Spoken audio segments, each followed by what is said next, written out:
A nanny who dedicated years of her life caring for the sick twin sons of a powerful billionaire was suddenly accused of a terrible crime, stealing life-saving medication from the very children she loved like her own.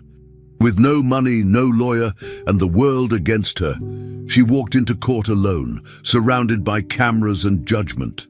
Just when it seemed like all hope was lost, the courtroom doors opened, and everyone turned in shock. The billionaire's fragile twin sons had arrived, and what they said next completely changed everything. Before we continue with this story, don't forget to subscribe to the channel and like the video. Oh, and don't forget to comment below where you're watching us from. We love to know that. Clara had worked for several years in the large and quiet mansion owned by Richard Hale. Her job was to care for his twin sons, who had been diagnosed with spinal muscular atrophy, a rare and serious disease that slowly took away their ability to move. These boys depended on one of the most expensive medications in the world to survive. The medicine was kept locked away in a secure room inside the house. Clara had grown very close to the children over the years. She fed them, helped them move, played with them, and stayed with them during their worst nights. One morning, everything changed. Richard called Clara into his office. She thought it would be about the boys, but instead, he stared at her with a serious face. Without warning, he accused her of stealing the children's medicine. Clara was shocked. Her heart started racing. She couldn't understand what was happening. It didn't make sense. Clara's hands began to shake as she tried to speak. Her voice cracked when she denied the accusation. She repeated over and over that she hadn't taken anything. She begged Richard to believe her, but he didn't move. His face was cold, and his eyes showed no emotion. He told her that some of the medicine doses were missing, and she was the only one who had access. Clara knew the medicine was extremely valuable and very hard to find, but she had never thought about money. Her only focus had always been the boys. She loved them like her own children. She told Richard that there had to be a mistake, that maybe there was a problem with the storage, or maybe someone else had entered the room, but he didn't listen. He leaned back in his chair and said slowly, "You're going to pay for this." Clara felt like the room was closing in on her. Richard stood up and walked around the desk. He stood just a few steps away from her and spoke in a low, calm voice that made everything worse. He said, "No one will believe you. I'm Richard Hale. You're just the nanny. Who will take your side?" Clara's eyes filled with tears, but she tried to stay strong. Her thoughts raced. She wondered who else could have done this. Who would want to hurt the boys? Why would anyone do something so cruel? She tried to think of someone who had entered the house recently. Maybe a delivery person, a visitor, but she kept coming back to the same fact. She had always been careful. The medicine was kept in a special refrigerator behind a locked door. She had always followed the rules. The idea that someone believed she would hurt the twins was unbearable. As Richard continued talking, Clara felt like she was sinking. His words were sharp. He told her that if even one dose had been sold, it would be worth thousands of dollars on the black market. He accused her of wanting money more than the lives of the children. Clara felt a deep pain in her chest. The thought of the boys suffering because someone believed she was a thief made her want to scream. She tried to tell Richard how much she loved the children, how she had been there for them through everything. But it didn't matter. Richard had already made up his mind. He wanted to press charges. He was already talking about police, lawyers, and prison. Clara felt helpless. Her words seemed invisible. Her voice didn't matter. Clara's mind went back to the nights she spent by the boys' beds, holding their hands when they couldn't sleep. She remembered the smiles on their faces when she made them laugh or brought their favorite books. These boys weren't just her job. They were her life. She had been there when one of them almost stopped breathing.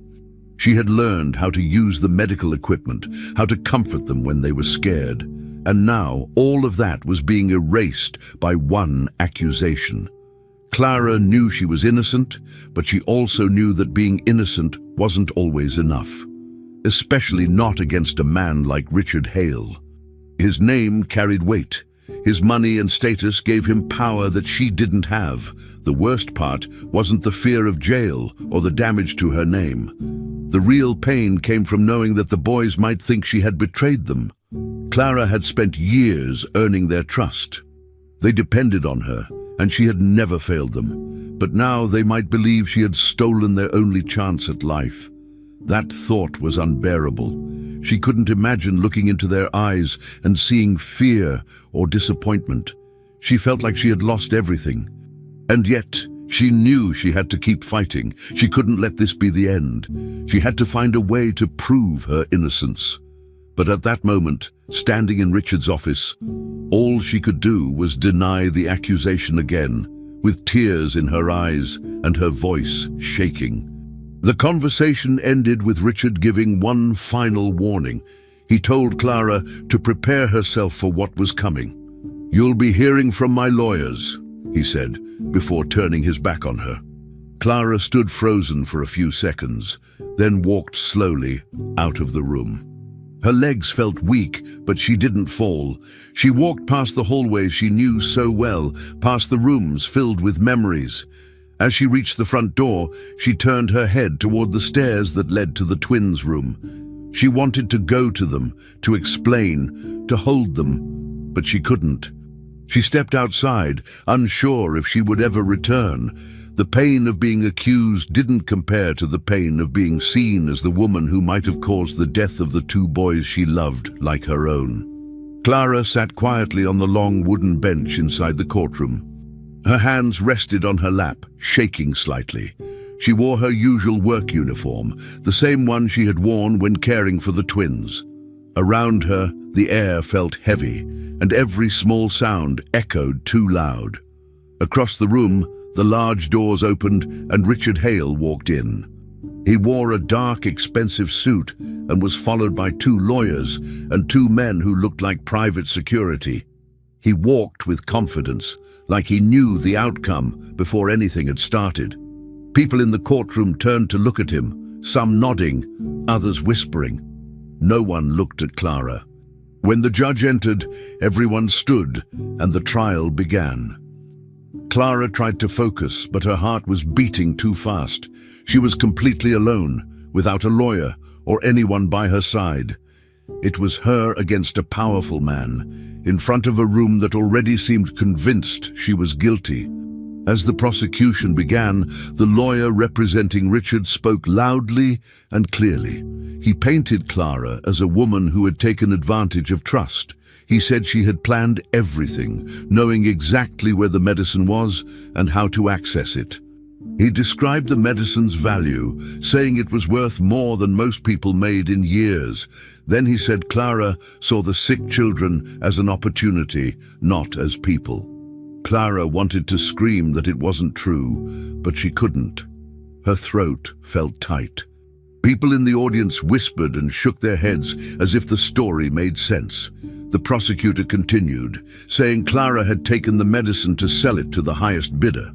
He said, this wasn't just theft. It was an act that could lead to the death of two helpless boys. Journalists in the room took notes and snapped pictures. To them, this was just a story to write about. To Clara, it was her life being destroyed.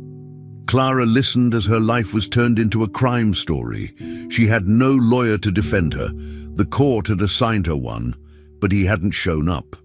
She had asked for time, but the judge refused. Every word from the prosecutor felt like a punch. He even showed pictures of the missing medicine boxes and said they were last seen the day Clara worked alone. Clara knew there were explanations for all of this, but no one wanted to hear them. Finally, the judge asked if she wanted to speak. Her mouth was dry, but she stood and walked to the small platform. She held the sides tightly and tried to talk. Her voice was shaky. She said she had never taken anything. She said she loved the boys and had always cared for them. But after only a few sentences, the judge interrupted her. He said they would focus on facts, not emotions. Clara stood there, humiliated, then sat down slowly. The audience barely reacted to Clara's words. Most had already made up their minds. To them, she was guilty. She was poor, had no connections, and didn't look like someone who could win a case like this. Richard, on the other hand, looked calm. He sat beside his lawyers, whispering to them and occasionally glancing toward Clara with a blank face. When he was called to speak, he told the court he had trusted Clara. He said he had treated her like family and that her betrayal had shocked him. He said his only goal was to protect his children. The judge listened carefully to everything he said. Clara wanted to scream that it wasn't betrayal, that it wasn't theft, that she was being blamed for something she didn't do. But every time she looked around the courtroom, all she saw were eyes filled with judgment. No one asked why she would do something like that. No one considered that she might be innocent. The judge asked for the presentation of evidence. Boxes of documents were brought in, including camera footage, lists of missing items, and statements from other staff members. Some of the footage showed Clara walking into the room where the medicine was stored. She knew the footage had no audio, no context. She had gone in to check on the doses, like she always did. But in court, it was being used against her. A former maid said Clara always seemed too involved with the kids, as if that were a bad thing. Another said she once heard Clara say the medicine cost more than a house. Clara remembered that day. She had said it in shock, not in envy. But no one asked her to explain. They only wanted her to sit, stay quiet, and watch as her life was taken apart. Even the judge seemed tired of her presence, like she was only there to complete the process. As the session neared its end, Clara felt completely drained. The court didn't feel like a place of justice. It felt like a stage. Every word, every movement, every camera flash reminded her that this was not about truth. It was about power. She thought about the twins again. Were they watching this? Had someone told them what was happening? Would they believe she had stolen their medicine? The thought made her stomach twist. The judge said the court would resume in a few days after reviewing all the documents. Clara barely heard him. She just kept thinking about how no one in that room saw her for who she really was. She stood up slowly and looked at Richard one last time. He didn't look back. She walked out of the courtroom feeling like her voice didn't matter. She realized then that the court had already chosen its side, and it wasn't hers. Clara sat back down on the courtroom bench, barely holding herself together. Her hands were cold and her legs weak. As the trial resumed, Richard's lawyers stood and confidently displayed new evidence on the screen in front of everyone. They showed security camera footage that seemed to catch Clara opening one of the locked safes in the house. The video was clear, but something about it felt wrong to her. She had never touched those safes.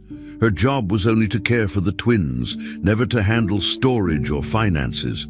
But the footage showed her image, moving toward the safe and opening it. The lawyers said it was proof that she had taken the missing medication. Then they showed supposed bank records with her name on them. According to the documents, large sums of money had been transferred to an account under Clara's name only days after the drugs disappeared. Clara's mouth fell open. She had never seen that account before. She stood up, shaking, and asked to speak. The judge allowed it briefly.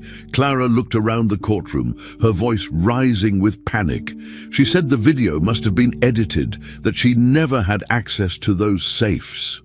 She explained that the bank account wasn't hers, and that she didn't even know the bank where the account was supposedly opened. But before she could say more, Richard's lawyer interrupted her with another objection.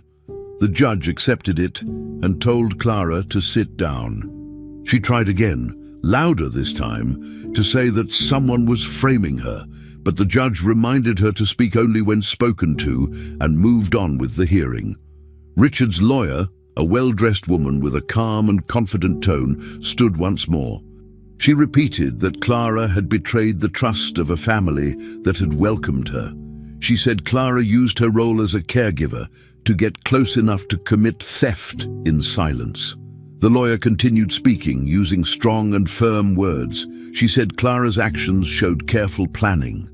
She pointed at the footage, the bank records, and the missing medicine. She looked at the judge and asked for an immediate guilty verdict. Clara sat frozen. She couldn't believe what was happening. Every part of her life was being twisted. She had spent so many nights staying up with the twins, making sure they were comfortable and had their medication on time. She had worked on weekends, holidays, and through sickness, always staying by their side. Now, everything she had done was being erased by a set of lies that looked too real. She wanted to ask how someone had made those videos, or who had access to her identity to fake the bank documents. But no one was listening to her anymore. The courtroom only heard what the lawyers wanted them to hear, and none of it included her side of the story. As the judge took notes in silence, his face showed no reaction. He didn't look angry, but he didn't look curious either. Clara watched him, hoping for some sign that he was unsure, that he had doubts. But there was nothing. He just kept writing. The audience in the courtroom looked at Clara like she had already been sentenced. People whispered to each other, some shaking their heads. A few even stared directly at her with disgust. Clara felt like she was no longer a person in their eyes, just a criminal. She remembered when the twins were first diagnosed, how she had taken the time to learn how to use their machines, how to understand their symptoms, and how to comfort them when they cried. She had done things most people couldn't, and she had never once asked for more money or recognition. She only wanted them to feel safe. Now those memories felt far away, buried under this nightmare. Clara looked toward the back of the courtroom, as if the boys might appear, or someone who knew the truth might step forward. But the door stayed closed, and no one came to help. Her chest felt tight. She thought of the time when one of the boys had a fever and couldn't sleep. She had sung softly until he finally relaxed. She thought of how they had drawn pictures together and how they had started calling her Aunt Clara. Those moments were the most real parts of her life. But now, in front of strangers, they didn't mean anything. The lawyers spoke with confidence. The evidence looked real, and the judge didn't ask any questions. Clara had nothing left but her word, and no one in the room seemed interested in it. She wiped her eyes and sat still, trying not to cry, even though every part of her felt like falling apart. The judge looked at the documents once more and said the court would take a short break before moving forward. People stood and stretched. Some walked out to talk to the reporters waiting outside. Clara stayed in her seat, staring at the floor. She felt crushed, not just by the accusations, but by the way everyone had turned against her so easily. She was just one person, and they were many, with money, with power, and with influence, and she had none of it. She didn't even have a proper defense. The edited footage, the false bank account, the cold stares, they were like walls closing in on her. Even though she knew the truth, it felt like the truth didn't matter. She held her arms around herself, trying to stay calm. All she could think about were the boys. She had loved them like sons, but now none of that seemed to count in the face of such a well-planned lie. Clara sat alone in her small apartment, her back pressed against the cold kitchen wall. The room was quiet, but her thoughts were loud. Tears ran down her face as she hugged her knees to her chest. She had just returned from the courtroom, where the first day of the trial had ended in the worst way. Everything had felt stacked against her. Now, in the silence of her home, it all hit her harder. She cried until her body hurt. Every part of her felt broken. Images of the twins flashed in her mind, how their small, fragile hands would wrap around her fingers, how they'd smile when she walked into their room, how they once called her Mommy Clara without hesitation. That name wasn't just a sweet word. It meant something deep. It meant they trusted her, loved her, and now the world believed she had betrayed them. The pain of that idea was almost too much to bear. Clara stood up slowly and walked to the shelf where she kept a photo of the boys. It was taken during a birthday celebration. They were both in matching shirts, smiling despite their condition. She stared at the picture for a long time. It wasn't just her freedom that was in danger now. It was her memory in the hearts of the children she had raised like a mother. If she was found guilty, they might grow up believing she had sold their medicine for money. That thought hit her harder than anything else. How could they ever understand what was true if the people around them only told lies? Clara wiped her tears and sat down at the small table. She didn't have a lawyer. She didn't have money. No one had come to help her. The court had already chosen sides. The news reports were filled with headlines calling her a thief. People on the street whispered and stared. Her phone buzzed with notifications she didn't want to see. She had already read enough online comments from strangers calling her evil, heartless, and worse. There were even people saying she deserved to be locked away forever. She wanted to scream that none of it was true, that she had given her life to care for those children. But what could she do? She had no proof, and no one wanted to hear her side. Her voice didn't matter anymore. The more she thought about it, the more she began to feel like giving up. Maybe it would be easier to disappear. Maybe she should stop fighting. At least then, the pressure, the shame, the loneliness, it would all be over. Clara walked to the window and stared at the dark street outside. The night was quiet, but her thoughts raced. Could she really live with the idea that the twins might grow up hating her? Could she let that be the ending? She sat back down and closed her eyes. Her memories played like a movie. She remembered late nights holding one of the boys while he cried from pain. She remembered learning how to adjust their machines, how to stay calm during medical emergencies. She remembered how they would fall asleep on her shoulder after long days. Those were real moments, full of love and effort. They weren't part of a job, they were part of a bond. The idea of those boys being told that she didn't care about them made Clara feel sick. Her hands clenched into fists. She couldn't let that happen. Even if the world turned its back on her, she couldn't turn her back on them. They deserved to know the truth. She had to fight, not just for herself, but for the chance that one day the boys would understand what really happened. That thought gave her a small spark of strength. Clara stood up and walked to the mirror in her hallway. She looked tired, older than she remembered. Her eyes were red and swollen. Her clothes hung loosely on her body from the stress and lack of sleep. But under all of that, she saw something else. She saw someone who had cared when no one else did. She saw the person who stayed during the hardest nights. That person didn't run away. That person didn't quit. Clara stared at her reflection and whispered to herself, "You're not guilty." She repeated it a few times until her voice was steady. The pain hadn't gone away. The fear was still there, but so was something stronger, her reason to keep going. She walked back to the table, took a deep breath, and made her decision. She would return to court. She would face the judge, the lawyers, the crowd, and even Richard again. Because giving up wasn't an option anymore. The next morning, Clara woke up before the sun rose. Her body felt heavy, but she forced herself to get dressed. She didn't have anything fancy to wear, so she chose her usual work uniform again. The same one she used while caring for the twins. It reminded her of who she was. She packed a few papers, some notes she had written, and took the photo of the twins with her. When she stepped outside, the streets were still empty. She took a bus to the courthouse and sat in the back seat, staring out the window the entire time. She knew what might happen. She knew there was a chance she could be arrested right there in the courtroom, but the thought of the twins believing a lie was worse than any prison. Clara was not going to let that be their story. She walked up the courthouse steps with slow, steady steps. She was ready to fight for the truth, no matter what it cost. On the second day of the trial, Clara entered the courtroom with a heavy heart. She walked with her head down, afraid to meet the eyes of the people already seated. She could feel the pressure building before anything had even started.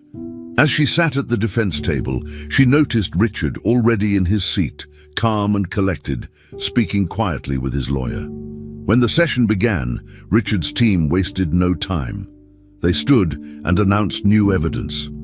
Clara sat upright, tense. On the screen, a series of text message screenshots appeared. The lawyer explained that these were messages between Clara and supposed black market buyers. The text showed Clara talking about prices, pickup dates, and the medicine. Clara's face went pale. She had never seen these messages before. They were fake, but they used her name, her phone number. It all looked real. The judge leaned forward, taking notes, and the crowd behind her began to whisper loudly in disgust.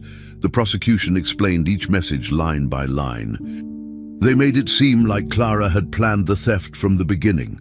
The messages were detailed, using phrases like "shipment ready" and "same dosage as discussed."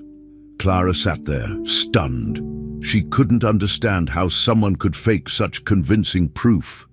She tried to speak, to say that none of it was true, but the judge reminded her to wait for her turn. The people in the audience were visibly upset. A few shook their heads in disappointment. Others whispered harsh words under their breath. Clara looked around and felt completely alone again. Her hands gripped the edge of the table.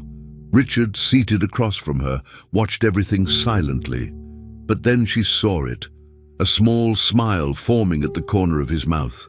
He didn't speak. He didn't have to. He looked like someone who believed he had already won. Clara looked down, swallowing the lump in her throat, realizing how bad things were becoming. Clara had no evidence to fight back. She had no lawyer beside her, no expert to examine the fake messages. Her voice wasn't enough to prove anything.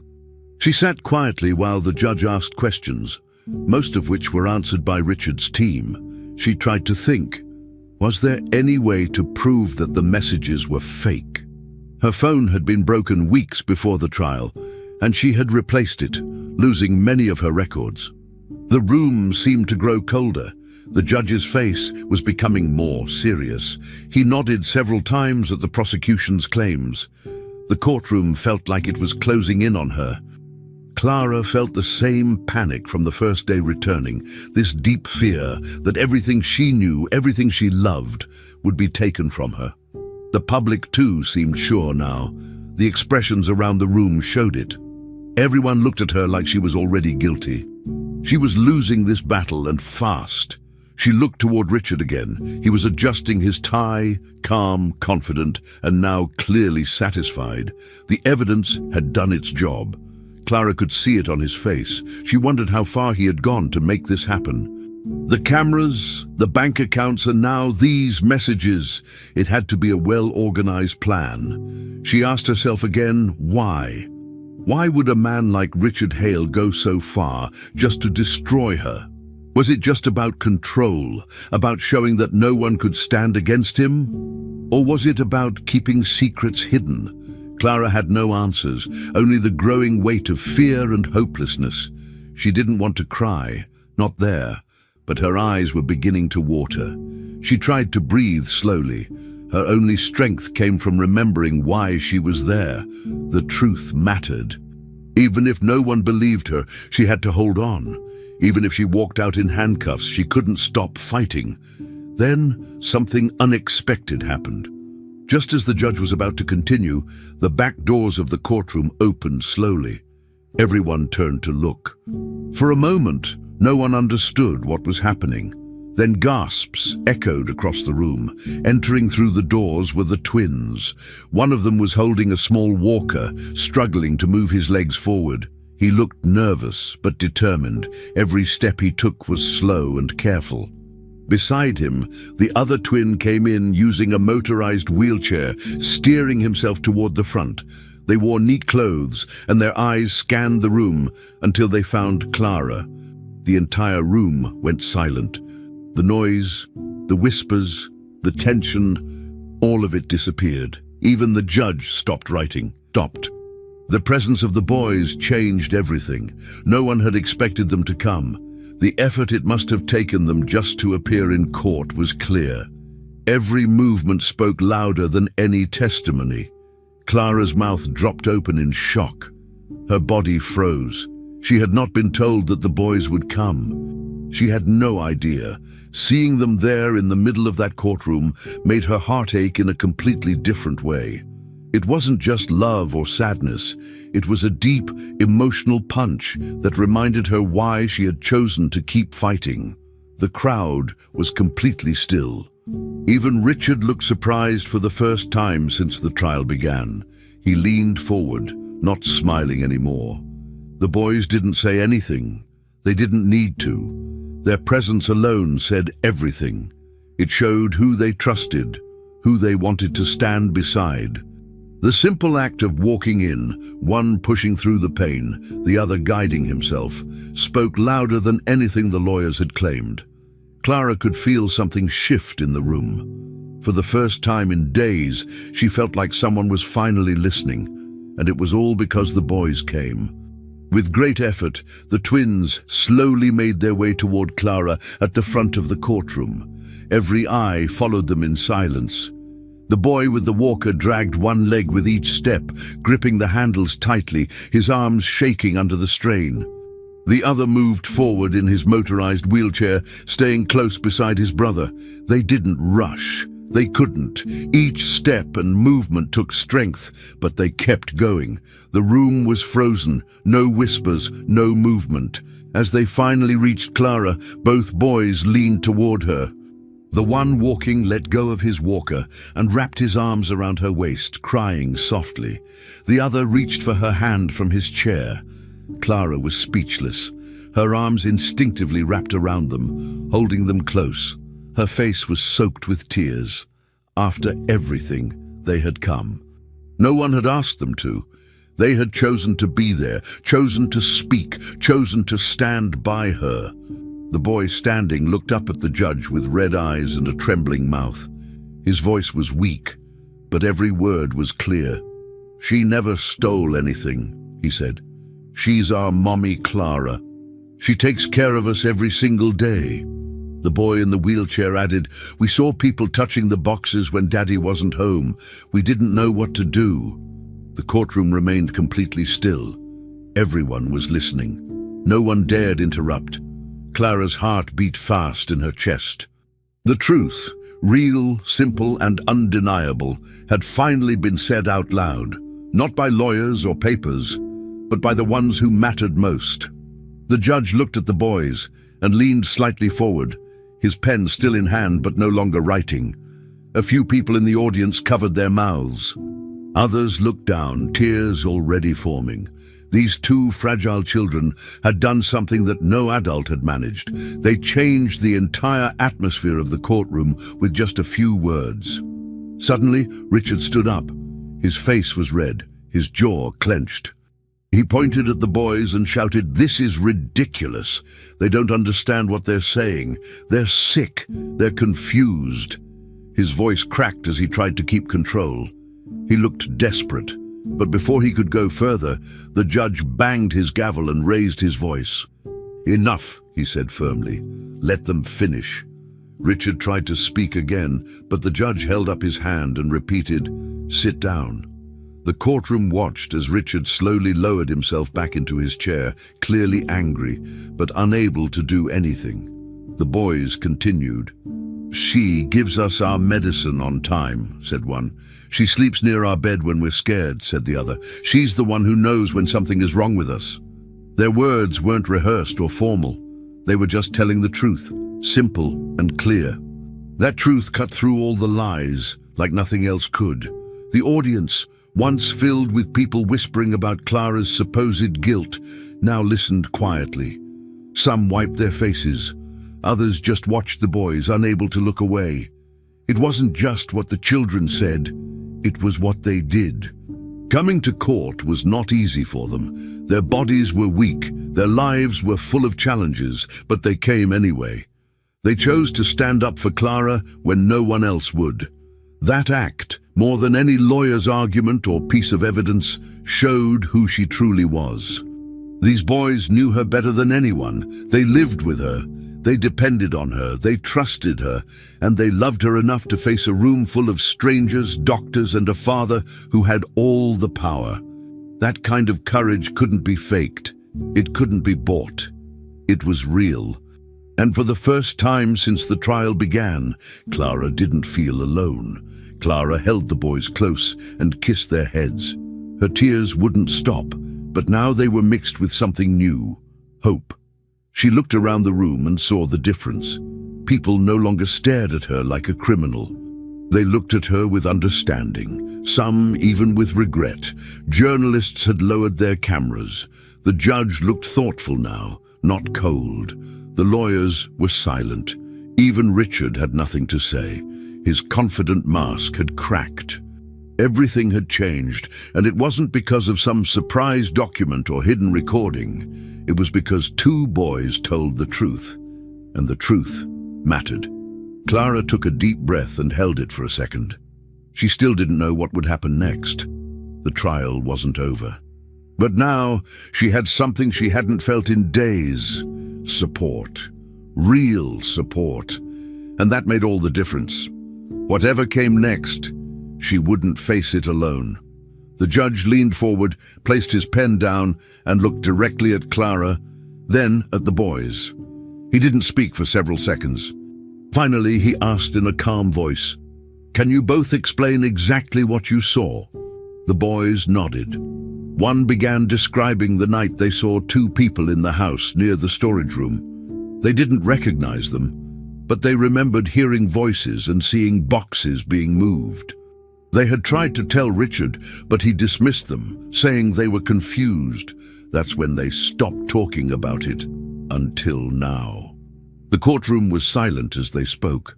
Clara listened closely, amazed by their memory and courage. The judge took notes slowly, and even the prosecution listened without protest. Clara squeezed their hands, whispering a quiet, "Thank you." And for the first time in what felt like forever, she felt safe.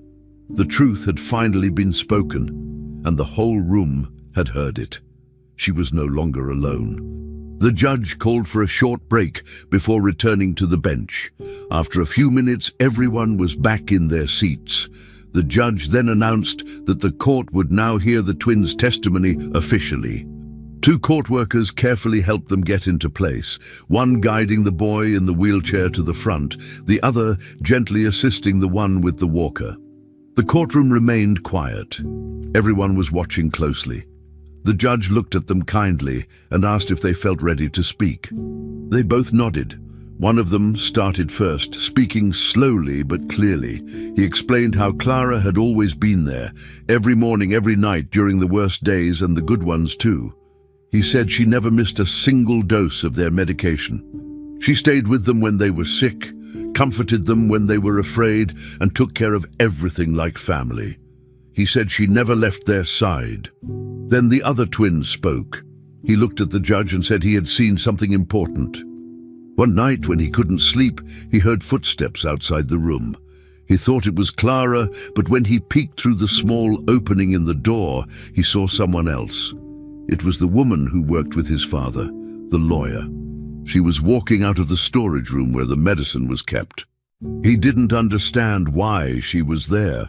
He had never seen her go near that area before, but she walked out with something in her hand and looked around before disappearing down the hallway. His brother added that they hadn't told anyone before because their father always dismissed their concerns. Now, hearing both boys say the same thing, the courtroom began to react. People looked at each other in disbelief. The judge took detailed notes. This changed everything. The courtroom had focused on Clara for days, but now there was another piece to the story. Clara's hands were still shaking, but she finally felt like she had a chance to speak. With the judge's permission, she stood up and handed in a folder of her own.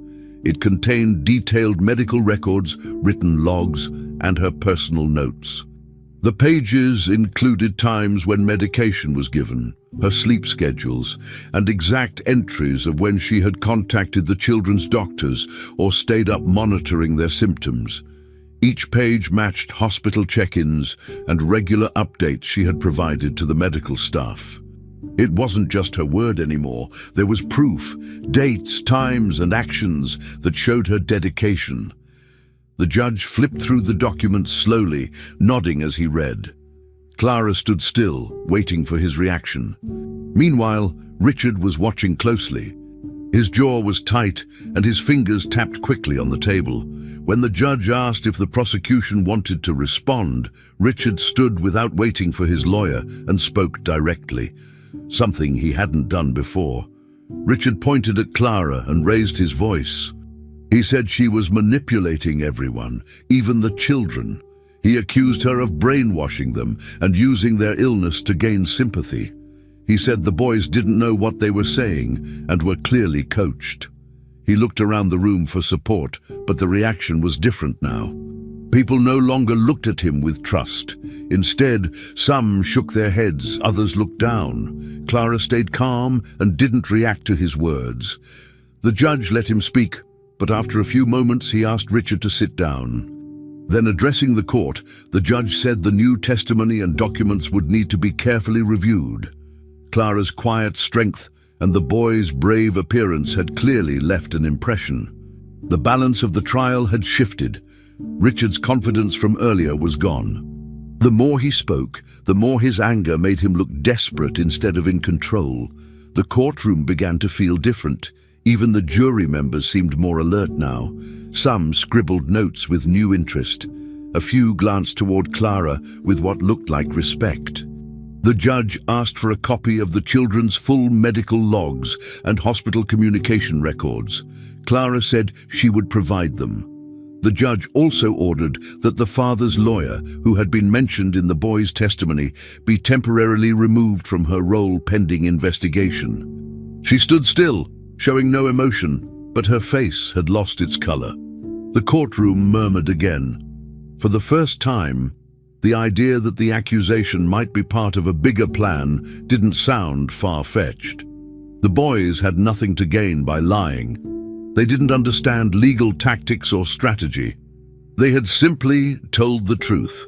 Clara, who had been treated like a criminal for days, now stood as someone the court had to listen to. The people in the gallery saw it. So did the judge. Richard no longer looked confident. He leaned forward, whispering quickly to his lawyer, who avoided eye contact with him. His face had changed. The calm expression he wore before was replaced by frustration. His shoulders were tense, and he kept glancing toward the judge's bench. The court wasn't reacting the way he expected. What was once a clear path to victory now looked shaky. Even his own team seemed less certain. One of his assistants passed him a note, but he pushed it aside. He glanced toward the twins, who were now seated quietly beside Clara, and for a moment his expression turned cold. The judge asked a few more questions about the night the boys had seen the lawyer leaving the storage room. Their answers remained consistent. Each detail matched, and their voices, although soft, were confident. The court reporter took everything down carefully. The entire room understood that something important was unfolding, and it couldn't be ignored anymore. As the session ended for the day, the judge announced that further investigation would take place regarding the claims against Richard's legal team. He also thanked the boys for their honesty and strength. Clara finally felt like the weight she had carried was beginning to lift. She was still scared, still unsure of what would happen next, but for the first time since the nightmare began, she didn't feel like a target.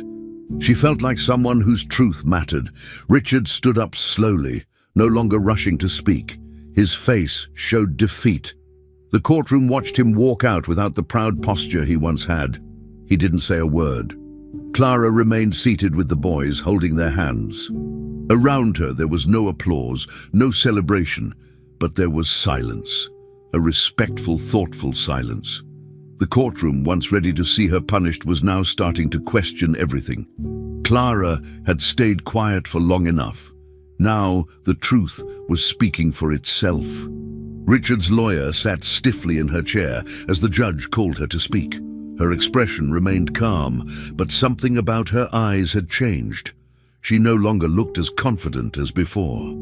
The judge asked her to explain her presence in the storage area of the mansion the night the boys had mentioned. She shifted in her seat and answered quickly, saying she had gone in by mistake, thinking it was an office. But when the judge asked a second time, this time more firmly, her response changed slightly. She said she had followed a noise, then later claimed she had been looking for something left behind by Richard. The contradiction was obvious. Whispers spread through the courtroom. The judge narrowed his eyes and took notes. Clara, seated beside the twins, watched closely. Her heart beat faster with every word. The woman who had helped attack her character now looked unsure of her own story. Something was finally cracking. To investigate further, the judge approved a request to bring in additional witnesses.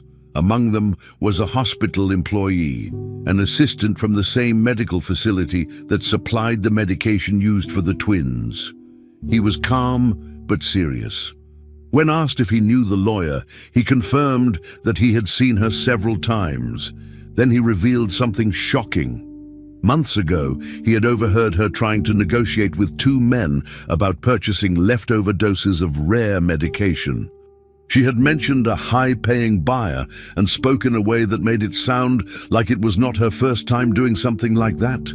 The courtroom reacted instantly. People gasped, some even standing up in disbelief. Clara froze. She looked at the judge, then back at the woman who had tried to ruin her. Richard's lawyer remained silent, her face pale. She didn't deny what the hospital employee said. She didn't say anything at all. The room was filled with tension. The judge immediately ordered a full review of the documents submitted by the prosecution. Within minutes, court officers left to retrieve files from the legal team. When they returned, they handed a thick folder to the judge. He began flipping through the pages, stopping often to highlight dates, signatures, and internal memos. Then he looked up and spoke clearly. Some of the forms had been altered. Shipment logs didn't match hospital records. Signatures appeared duplicated. It became clear that doses of medication had been rerouted without proper documentation. The judge read out loud from one page that detailed an unapproved withdrawal of 3 units of the rare drug. Clara listened in disbelief, tears rolling down her cheeks. Finally, the truth was out. The real criminal was not the nanny accused of betrayal, but the lawyer, someone trusted to uphold justice. The courtroom fell completely silent. For the first time in days, Clara felt her heart lighten. The truth had finally spoken. The audience remained stunned. No one moved. No one spoke. Even the journalists stopped typing for a few seconds. Everything that had been said about Clara, every headline, every insult, every accusation was now in question. The judge called for the courtroom officers to place the lawyer under immediate investigation. She didn't resist. She didn't say a word. Her face was blank, and she looked down at the floor, avoiding eye contact with anyone. Clara, still holding the hands of the twins, lowered her head and cried softly. This wasn't a cry of fear or pain, it was relief. The heavy weight that had followed her for days was finally beginning to lift. The courtroom was no longer against her. They had seen the truth, and now the truth had a name, and it wasn't hers. People who had doubted her now looked toward her with regret in their eyes. Some even appeared ashamed of the way they had judged her. Then, slowly, all eyes turned toward Richard. He had said nothing since the moment the lawyer was exposed. Now he stood, his hands on the table, staring blankly at the woman who had once stood beside him. He looked lost. His usual cold confidence was gone. The judge asked him directly if he had any comment. Richard didn't respond. Instead, he sat back down, rubbed his forehead, and muttered something under his breath. For the first time, it looked like he didn't understand what had just happened. He had believed her. He had trusted her to carry out a plan, to build a case, to protect him. But in the end, she had been using the situation for her own gain. He hadn't just framed the wrong person. He had helped the actual criminal without even knowing it. The betrayal was clear on his face. Richard Hale, the billionaire who once controlled the courtroom, now looked powerless. Clara wiped her face, breathing deeply. The courtroom was still quiet, not from confusion, but from shock. What had just been revealed changed everything. This wasn't just about a nanny being accused. It was about how quickly the truth can be buried under money and influence, and how dangerous that can be when used the wrong way. The woman who had spoken with authority, who had used forged evidence and courtroom tricks, was now exposed as a thief who profited off sick children. The judge called for the session to be paused and said charges would now be redirected. Clara stayed seated, not smiling, just quietly holding the twins' hands. The boys leaned closer to her. For the first time in many days, she felt safe. The courtroom now saw what she had known all along. She was not the enemy. The silence that filled the room said everything. The truth was no longer hiding. Everyone had seen it. Richard stood up from his seat, his voice louder than before. "Your Honor," he began, trying to sound in control. "I had no idea what my lawyer was doing. I trusted her like everyone else." The judge raised a hand to interrupt him. His voice was calm but firm. "This court will not continue this trial against Ms. Clara," he said clearly. "Effective immediately, the charges are dropped." The courtroom stirred. People began whispering, not in anger, but in disbelief and realization. The officers standing near the doors moved forward toward Richard's lawyer. She didn't resist as they placed her in handcuffs and read out the charges: fraud, drug diversion, illegal sale of medical substances. She kept her head low as they walked her out of the room. Clara sat motionless, still processing the words she had just heard. For days she had been treated like a criminal. Now, without warning, it was over. The accusation was lifted. As the woman was taken away, the judge turned back to the courtroom. He reminded everyone that this case would be re-examined, not as a theft by a nanny, but as a serious criminal investigation involving misuse of medical resources and betrayal of client trust. Clara sat quietly, tears falling again, but this time they came with relief. A quiet applause began to spread through the audience. It wasn't loud or dramatic, just a few people clapping softly at first, then more joining in. They weren't clapping because someone had won a case. They were clapping because they finally understood the truth. Clara had walked into the courtroom as a suspect, judged by people who didn't know her. But now, the same people were recognizing her for what she truly was, a woman who had cared deeply, who had never stopped fighting, even when it seemed impossible. Her name had been cleared, and for the first time, people were showing her the respect she deserved. Richard remained standing. His hands were clenched tightly, and his face had lost all the confidence it once carried. He took a small step toward Clara's table and cleared his throat.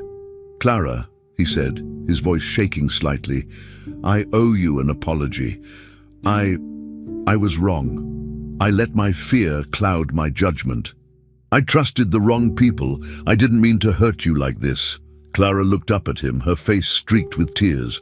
Her hands were still holding the twins' hands, who remained beside her. She stood slowly. "You didn't just hurt me," she said, her voice shaking. "You accused me of something terrible. You made people think I would let those boys die for money. Do you know what that did to me? What it could have done to them?" The entire courtroom went silent again. Richard didn't answer. His apology wasn't enough. Not for what had happened. Not for what she had gone through. Clara continued speaking, her voice now steadier. "You saw me with them every day. You knew how much I loved them. And still, you believed I was capable of something like that." She wiped her face but didn't break eye contact. I will never forget the moment I realized those boys might grow up thinking I was a monster. Richard looked down, unable to hold her gaze. His once proud presence had collapsed into something quiet and ashamed. The judge said nothing. There was no need to. Clara's words had reached everyone in the room. She wasn't just defending herself anymore. She was showing the world who she truly was. Richard stepped back, defeated. He returned to his seat without another word. Around them, the reporters were writing fast, cameras flashing quietly. But now, all the attention was on Clara, not as a criminal or suspect, but as someone who had faced something terrible and stood tall through it all. Outside the courthouse, news of the case was already spreading. Reporters were updating headlines. Social media posts began shifting tone. Photos of Clara with the twins were now being shared with messages of support. Inside the courtroom, the mood had completely changed. The same people who once looked at Clara with suspicion now watched her with respect. The judge stood and closed the session, stating that Clara was free to leave and thanking the twins for their brave testimony. Clara took a deep breath. The boys squeezed her hands. They didn't need to say anything. They had always believed in her, but now the world did too. As she began walking toward the exit, people stepped aside. Some nodded, some smiled, some whispered soft words of support. For someone who had once felt completely invisible, Clara was now being seen, clearly, finally, and with dignity. She was no longer just the nanny. She was a survivor of injustice. Richard remained behind, still seated, surrounded by silence. His image, once untouchable, was now in ruins. The courtroom, the press, and the people had all seen what had really happened. His power, his reputation, none of it could erase the damage. Clara didn't look back at him. She didn't need to. The truth had been enough. Outside the courthouse, Clara stepped into the light, holding both boys' hands. The reporters followed, asking questions, but she didn't stop. She didn't have to explain anything anymore. Everything had already been said. As she walked down the steps, people applauded again, louder this time. It wasn't just for the end of a trial. It was for what she had endured and what she represented now. Clara, once ignored and judged, now stood as a symbol of strength, love, and dignity. What was meant to destroy her had only made her story louder, and this time the whole world was finally listening. The judge returned to the bench with a clear expression, holding the final documents in his hand. The courtroom stood in silence. Clara stood as well, her hands tightly held by the twins on either side. The judge began speaking slowly, but with firmness in his voice. After reviewing all presented evidence and testimony, this court declares Clara Ferreira innocent of all charges. A wave of emotion passed through the room. Clara's knees almost gave in, but she stood tall, holding back tears. The judge continued. Furthermore, this court orders Mr. Richard Hale to cover all legal costs and damages caused by false accusations. Murmurs filled the courtroom as people looked around in surprise. The judge then turned to the empty seat once occupied by Richard's lawyer. An official criminal investigation is now open against Miss Claudia Mendez for fraud, forgery, and the illegal trafficking of medication. Clara felt the words sink in. It was real. Justice had been served. The judge's assistant called the session closed, and the people inside the courtroom slowly started to move, still in quiet disbelief. Clara remained still for a moment, trying to process everything. The nightmare was over. After days of humiliation, fear, and public judgment, her name was finally clean. The judge left the bench, and the twins looked up at her. One of them whispered, "We told you it would be okay, Mummy Clara." Her heart broke again, this time from love, not pain. She looked at them, smiled, and wiped her tears. As they walked toward the exit, the one using the walker moved slowly, step by step, and the other controlled his motorized chair, keeping pace. People began standing aside, allowing them space. Some clapped gently, others nodded in respect. Clara didn't say a word. She didn't need to. Her face said everything. She held her head high, walking out not as a criminal, but as someone who had fought and survived. Outside the courthouse, the media waited. Dozens of cameras were aimed at the door, reporters holding microphones, photographers snapping pictures. But this time, it wasn't a scandal they wanted. It was a story of strength. When Clara stepped outside with the twins beside her, the scene looked nothing like the one from the first day of the trial. People cheered, not shouted. Reporters called her name, asking questions, but no longer accusing. Behind her on the court building, the words Justice Center finally seemed honest. As they walked down the steps together, both boys called out once again, "Mommy Clara!" The crowd went quiet for a second, touched by the sound. Some people cried, others clapped again. There was no speech, no statement, just Clara, the two boys, and the moment they had waited for. That image alone became the headline. Clara walking free, her name cleared, with the very children she had been accused of betraying, showing the world who she truly was. Within hours, news outlets across the country were covering the case. Major headlines read, "The nanny who beat the billionaire, Clara's truth prevails, and a mother by heart, not by blood." Television screens played clips of the judge's ruling, the hospital worker's testimony, and the boys walking into court. Online, people shared photos of Clara hugging the twins, and messages of support flooded social media. Strangers praised her courage, her loyalty, and her strength to keep going even when no one believed her. Her small apartment, once quiet and ignored, now received letters, flowers, and kind words. She didn't want attention. She never asked for fame, but the world had seen something honest in her, a woman wrongly accused who never gave up on the truth. Her story inspired others. Some called her a hero, some called her a symbol of justice. But to Clara, the only title that mattered was the one she had earned through love, Mommy Clara. It wasn't the court's decision, or the news headlines, or the applause outside. It was the look in the twins' eyes when they held her hand after everything ended. It was the sound of their voices when they defended her. For her, winning didn't mean proving the world wrong. It meant proving to those two boys that she had never left their side, that she had protected them even when it cost her everything. She didn't care about money or lawsuits or who got exposed. What mattered was that the truth was still alive, and it couldn't be bought, faked, or erased. Clara had been accused of the worst possible thing, but she never stopped being who she was, and in the end, that had saved her. That was the victory. That was the part no one could take away from her again. Clara was no longer just a nanny in the background of a rich man's world. She was now seen by everyone for what she had always been, a woman with integrity, with strength, and with love that no lie could destroy. Her story was not about revenge. It was about holding on to truth even when no one listened. It was about standing up when every door seemed closed.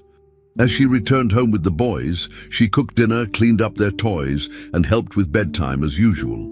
The world outside might have changed, but her routine didn't. She didn't need the spotlight to feel whole. She just needed the peace that came from knowing the truth had been seen, heard, and restored. She kissed the twins goodnight, whispered that she loved them, and turned off the light. She was not just free, she was respected. She was believed. She had faced a giant and walked away stronger. Finally, we've reached the end of this story. I'm extremely happy that you've made it this far. Thank you very much for watching. Comment below what you thought and what was the best or worst part. Don't forget to subscribe. Until next time.